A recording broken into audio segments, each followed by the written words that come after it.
Hello दोस्तों, मैं हूं अंकित कुमार। आप देख रहे हैं सपोर्टिंग सक्सेस टैग में आपका स्वागत है। मैं इस वीडियो में बताने वाला हूं कि शिक्षा नीति 2020 में क्या नए बदलाव किए गए। चलो वीडियो शुरू करते हैं। आज 34 साल बाद शिक्षा नीति में बहुत बड़ा बदलाव हुआ है। केंद्र सरकार ने शिक्षा नीति में बदलाव करने के लिए मंजूरी दे दी है।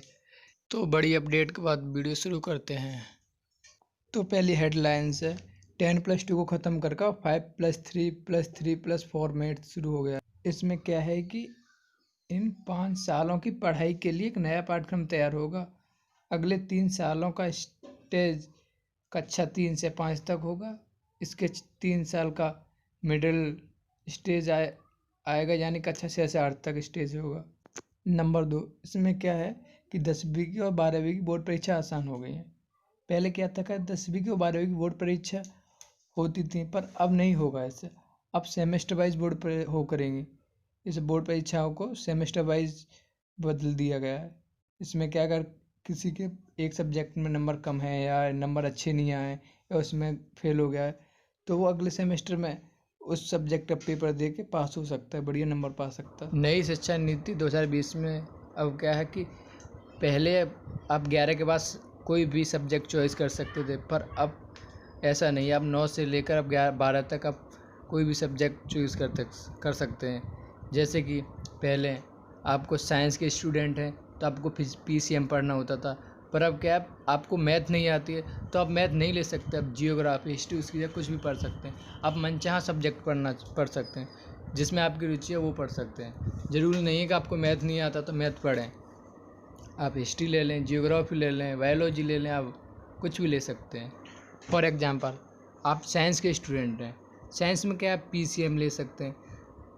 पहले क्या था, पीसीएम ले सकते थे, पर अब इसमें क्या है, आप पीसीएम को छोड़कर कोई भी सब्जेक्ट ले सकते हैं। जैसे पीसीएम है, फिजिक्स, केमिस्ट्री, मैथ है। मैथ को छोड़ कर आप बायोलॉजी भी ले सकते हैं, कॉमर्स की सब्जेक्ट ले सकते हैं, कुछ भी ले सकते हैं। जिसमें आपकी रुचि है वो ले सकते हैं। ज़रूरी नहीं है आप पीसीएम की सब्जेक्ट लें, आर्ट्स वाली सब्जेक्ट में ज़रूरी नहीं है, आप साइंस की भी ले सकते हैं। नेक्स्ट, इसमें क्या है कि 5वीं कक्षा तक मातृभाषा में पढ़ाई। नई शिक्षा नीति में 5वीं तक और जहां तक संभव हो सके 8वीं तक मातृभाषा में उपलब्ध कराई जाएगी। इसमें कि अब कक्षा 5 और कक्षा 8 तक की पढ़ाई मातृभाषा में उपलब्ध कराई जाएगी। जैसी मातृभाषा अपनी हिंदी है और संस्कृत है, इन्हीं सब्जेक्टों में आपको पढ़ाया जाएगा और कुछ नहीं है। नई शिक्षा नीति में कक्षा 3 और कक्षा 5 एवं कक्षा 8 की भी देनी होगी बोर्ड परीक्षा। पहले इन सभी की बोर्ड परीक्षा नहीं देनी होती थी, पर अब क्या हुआ है, नई शिक्षा नीति में आपको 3 और 5 कक्षा 8 की बोर्ड परीक्षा देनी होगी। नेक्स्ट हेडलाइन, नई नीति में एमफिल खत्म। देश की नई शिक्षा नीति लागू होने के बाद अब छात्रों को एमफिल नहीं करना होगा। पहले क्या था कि जो स्टूडेंट पीएचडी करना चाहते हैं उन्हें पहले एमए, फिर एमफिल, फिर पीएचडी करते थे। अब नई शिक्षा नीति में ऐसा बिल्कुल ही नहीं है। अब एमफिल का नाम बिल्कुल हटा दिया गया है। अब छात्र एमए के बाद डायरेक्ट पीएचडी कर सकते हैं। ये बहुत बड़ी अपडेट निकल के आ रही है, जो पीएचडी करने वाले छात्रों के लिए बहुत बड़ी खुशखबरी। नेक्स्ट हेडलाइन, एमएचआरडी का नाम बदला। मानव संसाधन विकास मंत्रालय एमएचआरडी का नाम बदलकर शिक्षा मंत्रालय कर दिया गया।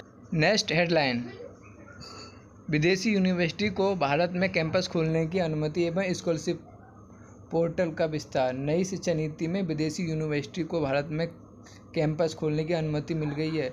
एक्सपर्ट का कहना है कि भारत के स्टूडेंट विश्व के बेस्ट इंस्टीट्यूट एवं यूनिवर्सिटी में एडमिशन ले सकते हैं, उन्हें विदेश नहीं जाना होगा। पहले क्या था कि जो स्टूडेंट विदेश की यूनिवर्सिटी में एडमिशन लेना चाहते थे वो उन्हें विदेश जाना होता था, पर अब ऐसा नहीं है, वो अपने देश में रहकर ही पढ़ सकते हैं। नई अपडेट के साथ ग्रेजुएशन में 3 एवं 4 साल की डिग्री, मल्टीपल एंट्री और एग्जिट सिस्टम। इसमें क्या है, मल्टीपल एंट्री और एग्जिट सिस्टम का मतलब है कि 1 साल में सर्टिफिकेट और 2 साल बाद आपको डिप्लोमा और 3 एवं 4 साल बाद आपको डिग्री प्रदान की जाएगी। पर ऐसे पहले शिक्षा नीति में ऐसा कुछ नहीं था। अब क्या है, नई शिक्षा नीति में अगर कोई बंदा बीटेक कर रहा है, माना कोई बंदा बीटेक कर रहा है, अगर वो 2 वर्ष बाद किसी कारणवश कॉलेज छोड़नी पड़े उसे, तो उसे डिप्लोमा प्रदान किया जाएगा। अगर एक 3 साल बाद छोड़ता है तो उसे डिग्री प्रदान की जाएगी। ये नई शिक्षा नीति में बहुत बड़ा अपडेट। इसमें यही मल्टीपल एंट्री और एग्जिट सिस्टम का मतलब है। अगर वीडियो पसंद आई तो वीडियो को लाइक और चैनल को सब्सक्राइब, वीडियो को ज़्यादा शेयर कीजिए। थैंक्स।